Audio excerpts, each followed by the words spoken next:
Hey guys! Hoje nós vamos falar sobre a diferença do uso entre o verbo to have e a expressão there is ou there are.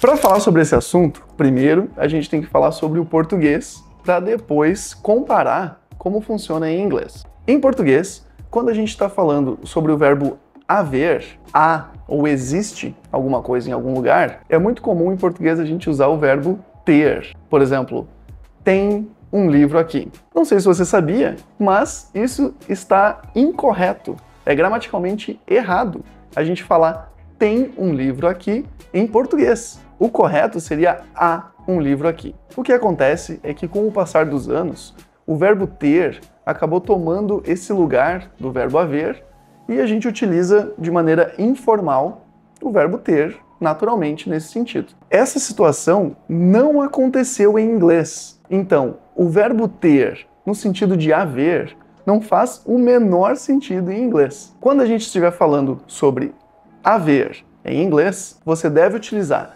there is ou there are. Por exemplo, há um livro aqui. There is a book here. A única diferença entre there is e there are é se você está falando sobre algo que está aqui no singular ou no plural. Por exemplo, há 2 livros aqui. There are 2 books here. Se você está falando no passado, havia um livro aqui, você deve falar there was a book here. E no plural fica there were 2 books here. Percebe que o que varia é o verbo to be. O there se mantém e o verbo to be muda de acordo com o objeto que você está falando. Muito importante, você deve enxergar o there is ou there are ou qualquer variação como se fosse uma coisa só. Você percebe que o uso do there, nesse caso, não tem nada a ver com a palavra there, que significa lá. Tanto não tem nada a ver que a gente pode utilizar essas duas palavras na mesma frase. Por exemplo, há um livro lá.